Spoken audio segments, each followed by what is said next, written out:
ایک جنگل میں ایک بادشاہ رہتا تھا۔ وہ بہت رحم دل تھا۔ بہت سے جانور اسے بیوقوف سمجھتے اور اس کی رحم دلی کا فائدہ اٹھاتے۔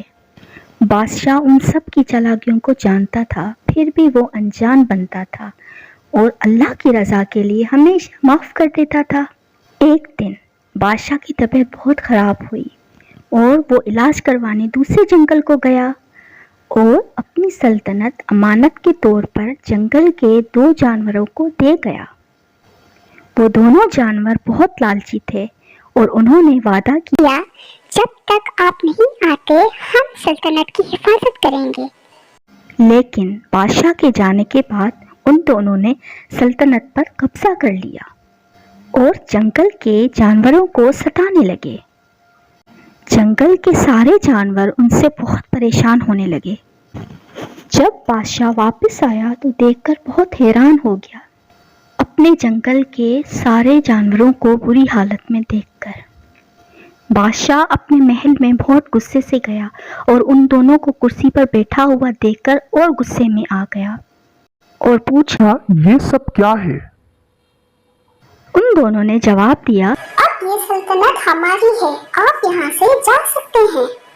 بادشاہ نے بولا، میں سلطنت کا نہیں، جنگل کے جانوروں پر ظلم کا پوچھ رہا ہوں، کیوں جانوروں کو ستا رہے ہو؟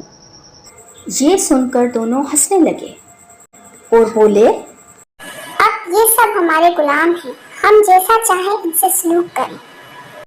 یہ سن کر بادشاہ نے کہا، اللہ سے ڈرو، آج تم کسی پر رحم کرو گے تو اللہ بھی تم پر رحم فرمائے گا۔ مکافات عمل بہت مشکل ہے، جیسا کرو گے ویسا بھرو گے۔ یہ کہہ کر جنگل کا بادشاہ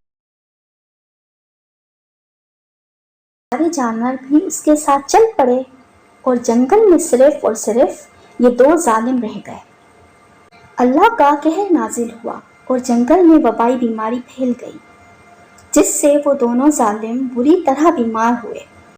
تب ان کو بادشاہ کی بات یاد آئی اور انہوں نے اللہ سے امانت میں خیانت اور بے رحمی کی معافی مانگی اور بادشاہ کو ڈھونڈنے کے لیے نکل گئے۔